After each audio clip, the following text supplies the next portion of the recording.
7 अप्रैल 2025 divine message, goddess guidance, universal message क्या है? अभी आपको क्या सुनने की ज़रूरत है? आज के दिन को आपको कैसे जीना चाहिए? आज के दिन कोई सिचुएशन आती है तो उसको में क्या रिएक्शन देने चाहिए?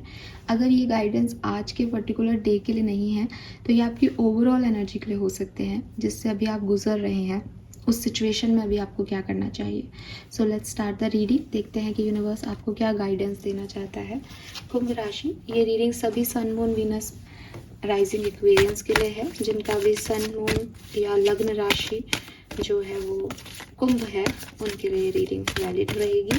लेट्स सी कि यूनिवर्स, गॉडेस आपको क्या मैसेज देना चाहते हैं 7 अप्रैल 2025। Thank you so much. आज मैं आर्कएंजल से मैसेज आपके लिए लूँगी। आर्कएंजल का guidance, thank you so much. Thank you archangel Michael, thank you so much. Okay,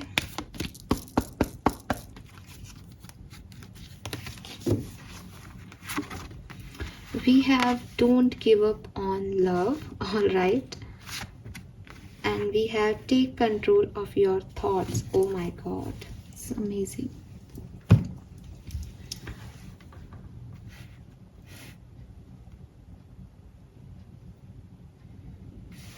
let's see आपका शैडो कार्ड क्या आता है।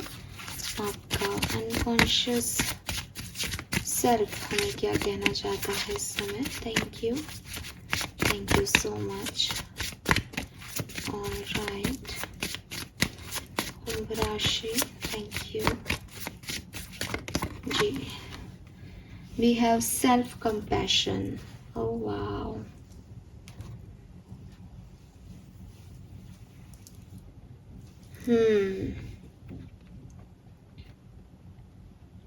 सो कलर ऑफ द डे है डार्क पिंक कलर या रेड और डार्क पिंक शेड जो है वो आज के लिए सिग्निफिकेंट हो सकते हैं एक्वेरियंस।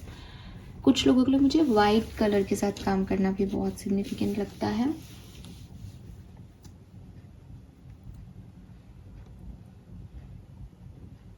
नंबर्स की अगर मैं बात करूँ तो मुझे नंबर 13 की ऊर्जा आती है यहाँ पे। 13 से ये 4 भी हो सकता है। नंबर 8 की ऊर्जा आती है। नंबर 2 की ऊर्जा है यहाँ पे।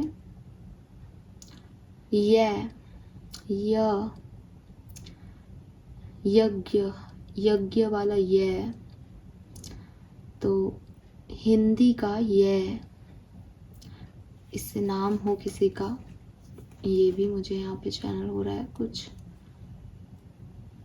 यस, एंड मैसेजेस क्या हैं 7 अप्रैल के। सो बहुत ही प्यारा एक मैसेज यहाँ पे मुझे मिलता है जो कि बेसिकली इन 2 कार्ड से है। एक कार्ड है take control of your thoughts और दूसरा कार्ड है embracing imperfection help you find strength. So हो सकता है एक्वेरियस कि आप में से काफ़ी जो कुंभ राशि के लोग हैं वो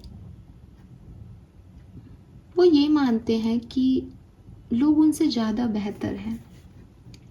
ठीक है, उनको लगता है कि कोई जैसे सुबह से बात करें, कोई सुबह 5 बजे उठता है तो उनको लगता है कि यार ये सुबह 5 बजे उठता है। फिर उनको लगता है कि यार ये सुबह 5 बजे उठ के खाना बनाता है, ये ऑफिस जाता है, फिर ये ऑफिस में भी हार्ड वर्क करता है, फिर ये घर पे भी आता है, फिर खाना बनाता है, फिर रात को जल्दी सो जाता है और बहुत अच्छा किरदार है इसका। ठीक है, दूसरा व्यक्ति देखता है कि यार ये जल्दी तो नहीं उठता लेकिन इसको तो खाना बनाना भी आता है, इसको बाहर के काम भी आते हैं, इसको कढ़ाई बुनाई भी आती है, इसको बटन लगाना भी आता है, इसको तो सब कुछ आता है जो आपको नहीं आता। ये परफेक्ट लोग हैं। मुझे ऐसा भी लगता है जैसे आपके इर्द गिर्द का एनवायरनमेंट हमेशा ऐसा रहा, जैसे आपने सुना हो एक्वेरियस की तुम्हारा भाई या तुम्हारी बहन तुमसे ज़्यादा अच्छी है, या उनके ज़्यादा अच्छे नंबर आ रहे हैं, या तुम्हारे दोस्तों के ज़्यादा अच्छे नंबर आ रहे हैं, या कोई टीचर ने आपको कहा कि तुम्हारा दोस्त ज़्यादा अच्छा है। आपने हमेशा ना इन्हीं तरीके के शब्द सुने हैं और उसकी वजह से आपने ये चीज़ घर कर ली है या आपने अपने माइंड सेट कर लिया है कि आप परफेक्ट नहीं हो और लोग आपसे ज़्यादा बेहतर हैं। यूनिवर्स आपसे कह रहे हैं कि आप खुद को धोखा दे रहे हो। धोखा इसलिए दे रहे हो क्योंकि परफेक्शन उन्होंने बनाया ही नहीं, उन्होंने बेहतर चीज़ें बनाई ही नहीं हैं। तो आप किसी को बेहतर आंक रहे हो तो आप खुद को धोखा ही दे रहे हो। तो बात इसकी नहीं है कि आप क्या नहीं कर पा रहे और वो क्या कर रहे हैं। बात इसकी है कि हाउ डू यू नो कि वो परफेक्ट है। क्या परफेक्शन सिर्फ किसी एक पर्टिकुलर चीज़ में होता है कि वो आप लेट उठ रहे हो, वो जल्दी उठ रहा है तो वो परफेक्ट हो गया और आप इम्परफेक्ट हो गए। क्या परफेक्शन की डेफिनेशन ये है? आप खुद कह दोगे कि नहीं, परफेक्शन की डेफिनेशन ये तो नहीं है, लेकिन मैडम वो तो अच्छे हैं ना हमसे। किस लेवल पे अच्छे हैं वो? क्या सोच रख रहे हो आप अपने लिए? आप अपने इनर सेल्फ को क्या कह रहे हो? ज़िंदगी में दो चीज़ें होती हैं, एक ये कि ये चीज़ खराब है तो या तो मैं उसमें सुधार करूं, और या फिर वो चीज़ खराब नहीं है। ये जो तीसरी चीज़ आपने निकाल ली है कि ये चीज़ मुझ में खराब है उसमें अच्छी है, ये तो बिल्कुल खतरनाक है। इसका तो कोई सेंस ही नहीं है। तो पहले सवाल का जवाब, जहां आप कह रहे हो कि मैं इम्परफेक्ट हूँ, वो लोग परफेक्ट हैं, वो लोग परफेक्ट नहीं है, क्योंकि परफेक्ट बनाया ही नहीं गया, परफेक्शन दिया ही नहीं गया किसी को। सब में कोई ना कोई चीज़ है। कोई किसी में एंगर इशू है तो किसी में कोई जो है वो बहुत काम है लेकिन वो इस काम में अच्छा नहीं है। हो सकता है जिसको गुस्सा आता है वो इतना गुस्सा करके अपना पैशन दिखा के कुछ भी काम कर लेता है। किसी में जिद है तो किसी में जिद नहीं है, लेकिन कोई में ईगो है, दूसरे में ईगो नहीं है। जिसमें जिद है वो डेफिनेटली ईगोइस्टिक भी होगा, लेकिन जिसमें जिद नहीं है उसमें कोई ईगो भी नहीं है। उसको पता है कि अरे यार क्या है, होना है तो होगा, नहीं होना है तो नहीं होगा, तो उसमें किसी तरह का कोई ईगो भी नहीं है। तो बहुत सारी चीज़ें जो है वो साथ साथ चल रही हैं। आपने किसी एक पैमाने पे किसी को देखा और उस पैमाने पे वो 100% है, इसका मतलब ये नहीं है कि वो हर पैमाने पे 100% है। हो सकता है आपके पैमाने की लिस्ट ही नहीं हो उतनी जिसपे वो इम्परफेक्शन दिखे आपको, लेकिन होगा उनमें भी। आप रात को जग रहे हो, आप किसी किताब को पढ़ रहे हो, आप उस किताब से नॉलेज ले रहे हो। वो व्यक्ति रात को जल्दी सो रहा है, सुबह जल्दी उठ रहा है, उसका वो नॉलेज वाला पार्ट गया, क्रॉस हो गया। ये नॉलेज आपके पास है, ये नॉलेज सामने वाले के पास नहीं है। आप स्पिरिचुअलिटी में यकीन रखते हो तो आपके पास बहुत ढेरों संभावनाएं हैं। आपका फेथ का एक असीमित संसार है। वो लोग बात करेंगे जन्म से मृत्यु तक की, आप आफ्टर लाइफ की भी बात कर लोगे। ये सिर्फ आपके पास है, उनके पास नहीं है। आप देखोगे कि किसी के बहुत अच्छे नंबर आ रहे हैं, आप उतना अच्छा स्कोर नहीं कर रहे, लेकिन आप प्रैक्टिकल वर्ल्ड में ज़्यादा घुले मिले हो क्योंकि उन्होंने तो सिर्फ सब्जेक्ट की किताबें पढ़ी हैं। आप दुनिया देखी है, दुनिया से सीखे हो, दुनिया की लर्निंग है। हो सकता है आपकी स्कोरिंग कम हो, बट आप प्रैक्टिकल वर्ल्ड में ज़्यादा अच्छा करोगे उनसे, क्योंकि आपको रैपो बनाना आता है एक दूसरे के साथ। हो सकता है एक व्यक्ति के पास डॉक्टर, इंजीनियरिंग की डिग्री है, लेकिन हो सकता है उनके पास वो तमीज़ तहजीब नहीं है जो आपके घर वालों ने आपको आर्ट्स की डिग्री दिला करके भी दे दी। तो क्या मैटर है, कौन सा परफेक्शन है, क्या है परफेक्शन की डेफिनेशन? कुछ भी परफेक्शन नहीं है यहाँ पे। मैं आपके सामने इतना अच्छा बात कर रही हूँ, लेकिन मेरे अंदर भी बहुत सारे इम्परफेक्शंस हैं जो जब मैं दुनिया को डील करती हूँ तो वो मुझे दिखाई देते हैं। तो प्रॉब्लम कहाँ है एक्वेरियस? प्रॉब्लम है थॉट की, थॉट्स की, विचारों की। वो विचार मजबूर कर रहे हैं, ये सोचवा रहे हैं आपको कि आप कम हो और वो ज़्यादा हैं। तो काम कहाँ करना है आपको? विचारों पे करना है। अगर आपने कभी द सीक्रेट बुक पढ़ी हो तो आप समझ पाएंगे कि विचारों की ताकत कितनी बड़ी है। नहीं पढ़ी है तो पढ़े, पढ़ें। बिकॉज मैं ये तो नहीं कह रही कि हम सब अपनी ज़िंदगियाँ बदल लेंगे किताब को पढ़ने से, लेकिन पढ़ना चाहिए। मैं भी पढ़ रही हूँ, मैंने मैजिक तो पढ़ लिया, अभी मैं शक्ति पढ़ रही हूँ। और इम्पॉर्टेंट यही है कि इट्स नॉट अबाउट कि हम उससे अपनी दुनिया को, अपनी ज़िंदगी को कितना बदल सकते हैं, लेकिन एटलीस्ट हमें ये पता हो कि ये दुनिया वर्क कैसे कर रही है। और ये दुनिया वर्क ऐसे ही कर रही है कि जो भी आप अंदर हैं वही बाहर हो रहा है। अगर आप अंदर से पीसफुल हो तो आपको बाहर भी पीस ही मिलेगी। अगर आप अंदर से एक हलचल वाले एनवायरनमेंट में हो, एंशियस हो, तो बाहर भी आपको एंजाइटी की ही चीज़ें मिलेंगी। तो इम्पॉर्टेंट ये है कि हमारे थॉट प्रोसेस पे हम काम करें। अगर हम दूसरों को देख करके ये सोचते रहेंगे कि ये परफेक्ट है, ये परफेक्शन की डेफिनेशन है, मैं ऐसा हूँ, मैं वैसा हूँ, चाहे वो सोच हमने किसी और से ले ली हो, लेकिन हम अपने इनर चाइल्ड को हार्म कर रहे हैं और आपको ऐसा नहीं करना है।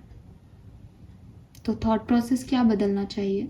यार ये व्यक्ति अच्छा है, सुबह जल्दी उठता है, मैं भी ट्राई करूँगी, लेकिन मैं अपनी किताबों के बिना नहीं रह सकती। रात को पढ़ने वाले भी सक्सेसफुल हैं लाइफ में। आप बहुत सारे एग्जाम्पल देख लेंगे जो कि मॉर्निंग पीपल नहीं हैं, वो रात को ही अपने सारे काम करते थे और बहुत सक्सेस उन्होंने अचीव की। मॉर्निंग में पढ़ने वाले भी लोग जो हैं वो सक्सेसफुल हैं। तो यहाँ पे कोई ऐसी चीज़ नहीं है कि आप कितने बजे काम की शुरुआत कर रहे हैं। इम्पॉर्टेंट ये है कि आप क्या काम कर रहे हैं और किस तरह से काम कर रहे हैं। तो चाहे आप दिन के 11 बजे से रात के 11 बजे तक काम करें, चाहे आप सुबह 4 बजे से रात के 8 बजे तक काम करें, बात है काम की क्वालिटी की, बात है आपकी एनर्जीज़ की। कल ये कोटेशन मैंने पढ़ा था कि सुबह जल्दी उठना ज़रूरी नहीं है, सुबह खुश उठना ज़रूरी है। आप 10 बजे उठें और आपके चेहरे पे चमक हो, आपकी थकान उतरी हुई हो, आप खुश हों, बेटर, क्योंकि अब आप सारे काम अच्छी एनर्जीज़ में कर पाएंगे। आप सुबह 5 बजे उठे, आपकी नींद पूरी नहीं है, आधा आपका दिमाग वैसे ही ख़राब है, आप कोई भी काम अच्छा नहीं कर पाएंगे। ठीक है, अगर आप स्कोरिंग की बात करते हैं कि किसी के नंबर आपसे ज़्यादा हैं, अप्रिशिएट करें कि यार उसने बड़ी मेहनत की होगी जो उसने इतने से टाइम में इतना अचीव कर लिया, नेक्स्ट ईयर मेरे को भी करनी पड़ेगी। या मेरे साथ इस समय मेरे को साइंस सब्जेक्ट अच्छा नहीं लगता, इसलिए मेरे नंबर उसमें कम आते हैं, अगर आ जाते तो मेरी परसेंटेज इससे भी ज़्यादा आ जाती। ये बात करने का तरीका है खुद से। तो या तो आप ये बोलो कि यार उसके तो इतने नंबर आते हैं, मेरी तो साइंस ही वीक है, मैं तो कभी पास नहीं हो पाऊंगी, वो कितना अच्छा है, मैं तो कितनी बुरी हूँ। या फिर आप ये बोलो कि यार मेरे को साइंस वाइंस नहीं पसंद, आर्ट्स लूँगी ना, फिर देखना 12th बोर्ड में कितने नंबर लाती हूँ। ऐसे बात करो खुद से। जैसा थॉट प्रोसेस आप खुद को दोगे वही आपका एक्सटर्नल एनवायरनमेंट है एक्वेरियस। ठीक है, उससे ज़्यादा एक्सटर्नल एनवायरनमेंट कुछ नहीं है। आपका कोई रिश्ता टूटा और आपने बोल दिया कि यार अच्छा है चला गया, इतना ख़राब आदमी के साथ ज़िंदगी भर कैसे गुजरती, तो आप खुश हो, इस स्टेट में हो। वहीं अगर आपका कोई रिश्ता टूटा और आपने कहा हाय ये भी चला गया, मुझे कोई नहीं मिलेगा, आप दुखी स्टेट में हो, सिचुएशन थोड़ी बदली, सिर्फ थॉट प्रोसेस का फ़र्क है। तो ये आपको समझाया जा रहा है यूनिवर्स के थ्रू। अपनी सोच बदल दो, सब बढ़िया ही है लाइफ में, सिर्फ सोच बदल दो एक्वेरियस। और सोच बदलने के लिए फोकस करना पड़ेगा, थोड़ा ऑप्टिमिस्टिक होना पड़ेगा, क्योंकि सोच बदलना, जैसे मैं बोल रही हूँ सोच बदल दो, आप सोच नहीं बदल सकते। यकीन मानिए मैं इसी चीज़ पे काम कर रही हूँ इन दिनों, और कई बार मुझे ऐसा लगता है कि ये दिमाग में क्यों आ रहा है थॉट, जबकि ये नहीं आना चाहिए, ये अच्छा थॉट नहीं है, मुझे नहीं करना, सोचना है ऐसी चीज़, लेकिन वो आती है बिकॉज वो एक ऑटोमेटिक प्रोसेस में है। भाई जितने भी साल के आप हो गए, 20-25 साल के, आपने 20-25 साल से एक ही तरीके की ज़िंदगी जी, आपने एक ही तरीके से कैलकुलेशंस लगाई, आपका दिमाग उसमें एक राजी हो गया कि उसको ऐसे ही प्रोसीड करना है। अब आप चाहते हो कि आपका दिमाग आपके कंट्रोल में रहे, तो ये मुश्किल है, इतना आसान नहीं है। तो क्या करना है कि जब भी कोई नेगेटिव थॉट आए तुरंत उसे एक पॉजिटिव थॉट से चेंज करना पड़ेगा, तुरंत प्रभाव में, क्योंकि अगर उसको आपने 1-2 मिनट से ज़्यादा रख लिया ना, तो वो तो थॉट फिर हो गया आपके लिए पक्का। सेकंड्स में अपने आप को चेंज करना पड़ेगा, सेकंड्स में। नो, गलत बात, नहीं सोचना मुझे ये, कोई मुझसे बेस्ट हो ही नहीं सकता, मैं सब कर सकता हूँ। ठीक है, एंड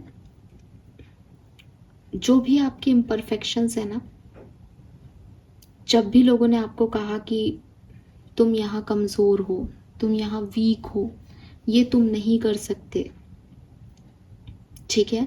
ये आपको मदद करेगा करेजियस होने में। क्यों? आई टेल यू, जब भी आप लोगों से क्रिटिसिज्म ले रहे हो ना एक्वेरियस, जब भी आप लोग आपको ये कह रहे हैं कि तुम में ये कमी है, तब तक आपके पास ये गुंजाइश है कि आप बेहतर बन सकते हो। बेहतर बनना इज ग्रोथ। अगर आज आप मुझे कहें कि मैम फलाना टैरो रीडर ये चीज़ करता है, आप ये नहीं करते, आपकी रीडिंग में ये कमी है, तो मुझे पता चलेगा कि मुझे ये करना चाहिए। शायद ये भी लोगों का एक जो है, लोगों को ये चीज़ की भी ज़रूरत है, और मैं वो उस काम में और बेहतर बनूंगी ना। तो क्रिटिसिज्म तो था, जिसने मुझे बात बोली उसने डेफिनेटली मेरी कमज़ोरी मुझे बताई, लेकिन उस कमज़ोरी को मुझे मेरी स्ट्रेंथ बनाना है, तो इट्स अप टू मी, ये मैं बना सकती हूँ। मैं ये क्यों सोचूं कि कितना ख़राब है, मुझे मेरी कमियां बता रहा है, क्यों? अच्छी बात है बता रहा है, ठीक है। तो मैं, आपने देखा होगा, मैं कभी भी कोई भी नेगेटिव कमेंट होता है उस पर पहले आंसर कर देती हूँ कि हाँ ठीक है मैं ऐसा करूँगी। पॉजिटिव पे देख लेंगे, पॉजिटिव तो सब अच्छा ही है, सब अच्छा बोल रहे हैं, मैं ये नहीं कह रही नेगेटिव बोलना, लेकिन द थिंग इज़ कि अगर कोई व्यक्ति के दिमाग में ये थॉट प्रोसेस आ रहा है कि ये कमी है और वो उसमें लिखने में भी मुझे समय दे रहा है, तो वो तो मेरी ग्रोथ करना चाह रहा है ना। तो वो कबीर जी कह के गए ना, निंदक नियरे राखिए, तो ये वही बात है। तो जो भी आपको कमज़ोर बता रहे हैं, जो भी आपको बता रहे हैं कि तुम परफेक्ट नहीं हो, तुम में ये कमी है, वो लोग तो ग्रो कर रहे हैं आपको, वो तो आपको बता रहे हैं कि परफेक्शन को कैसे अचीव किया जा सकता है। बस दिमाग में ये रखना कि परफेक्शन नाम की कोई चीज़ नहीं होती, जो बदला जा सकता है वो बदलो, ग्रो करो, दैट्स इट। और सबसे पहली चीज़, ग्रोथ माइंडसेट में होनी चाहिए। कि माइंडसेट का ग्रोथ क्या है कि कोई मेरा दुश्मन नहीं है यहाँ पे, उनको ऐसा लगा तो उन्होंने मुझे कह दिया, मैं बदल सकती हूँ, सकता हूँ तो बदल गया, नहीं तो बाहर में जाओ, सब इक्वल, वैसा ही बैलेंस है। तो हर किसी पे नहीं आपको रिएक्ट करना, हर चैलेंज को नहीं अपनाना, बहुत ही माइंडसेट को अपने ऐसे कंट्रोल ले लेना है कि अच्छा ये रिलेटेबल चीज़ है, इसको मैं कर सकता हूँ, ले लिया, अरे ये क्या मुझसे मांग रहा है, मैं ऐसा कर ही नहीं सकता। जैसे कुछ लोग बहुत सारी चीज़ें कहते हैं, बट मैं एक प्रोफेशनल हूँ, मेडिकल लाइन में हूँ, तो यूट्यूब मेरे लिए एक जैसे कहते हैं पार्ट टाइम चीज़ है, तो मैं नहीं करती तो नहीं करती, मैं महीने में 4-5 दिन का ब्रेक लेती हूँ तो मैं लेती हूँ। मुझे पता है मुझे लोगों के लिए, लोगों जैसा नहीं बनना, मुझे, मेरा कोई आइडियल नहीं है कि मुझे ये बनना है, मुझे मैं रहना हूँ, पर मेरी एनर्जीज अच्छी होनी चाहिए, है ना। तो खुद की जो किरदार है उसको रखते हुए अगर कोई आपसे कहता है कि यार ये भी ऐड कर लो और अच्छा हो जाएगा, तो कर लो साहब, क्या बुराई है, fine. Then we have don't give up on love. So ये एक खास मैसेज है आपके रिलेशनशिप के लिए कि आपको माफ़ी देनी चाहिए लोगों को, आपको हील करना चाहिए अपने रिश्ते में। और अगर आपकी लाइफ में कोई रिश्ता नहीं है या आप सेपरेशन में हैं, तो उसकी वजह से, उस एक इंसान की वजह से रिश्तों पे से अपना जो धैर्य है वो मत खोइए एक्वेरियस। रिश्तों से अपना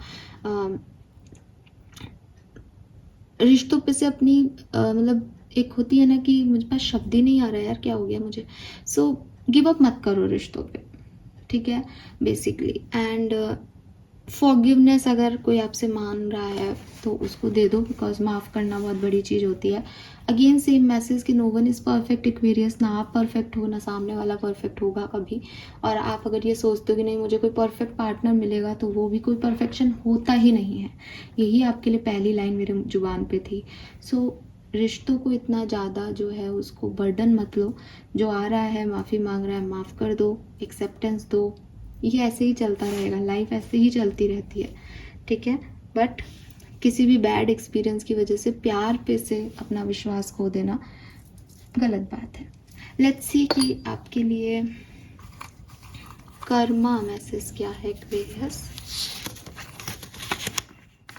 फॉरगिविंग अदर्स, सी यही मैंने अभी आपको बता दिया। सो कर्मा मैसेज भी यही है। तो हो सकता है आज के दिन आपसे कोई माफ़ी मांगे एक्वेरियस, या सामने वाला आपसे माफ़ी नहीं मांगे, लेकिन आपके मन में है कि इसने कितना बुरा किया, कब माफ़ी मांगेगी, कब माफ़ी मांगेगा, पहले ही माफ़ कर दे, चल छोड़ यार, तेरे को जो करना था तूने किया, खुश रह, माफ़ किया मैंने, दैट्स इट। इसलिए दूसरे के लिए नहीं करते, कभी भी हम किसी को माफ़ दूसरों के लिए नहीं करते कि हम उन पर एहसान कर रहे हैं, ये हम अपने सेल्फ के लिए करते हैं कि इस एनर्जी को और नहीं रख सकते ना, क्योंकि थॉट प्रोसेस पे काम करना है, कंट्रोल करना है थॉट में, और थॉट प्रोसेस में यही घूम रहा है इसने बुरा किया तो कहाँ ही कि पॉजिटिव, ठीक है। सो यस, एंड ये बहुत इंपॉर्टेंट चीज़ है एक्वेरियस, बहुत इंपॉर्टेंट चीज़ है, ठीक है। ये करने लग जाओ। द सीक्रेट बुक है एक, अगर आप किताबें पढ़ते हैं तो ज़रूर पढ़िएगा, आपको इसकी और इम्पोर्टेंस समझ में आएगी। 20-25 मिनट के इस वीडियो में मैं शायद आपको बहुत अच्छे से नहीं बता पाऊँ, लेकिन ये ही दुनिया चला रहा है, लिटरली एक थॉट आपका दुनिया चला रहा है। और इसका एग्जांपल मैं ऐसे दे सकती हूँ कि जब भी आपने अपने किसी रिलेशनशिप पे पहली बार डाउट किया ना, यार ये रिश्ता शायद वर्क नहीं करेगा, वो रिश्ता आपका वर्क नहीं किया होगा। मेरी बात को एक बार ढूंढना कि चीज़ें ख़राब होने से पहले उसका एक थॉट आपके मन में ज़रूर आया होगा कि यार ये ऐसा ना हो जाए, तो कहीं ना कहीं आपके थॉट प्रोसेस जो है वो आपकी रियलिटी बन रहे हैं। तो इस पर बहुत काम करना चाहिए आपको। Thank you so much Aquarius मुझे सुनने के लिए। चैनल को लाइक और सब्सक्राइब कीजिएगा। Bye bye.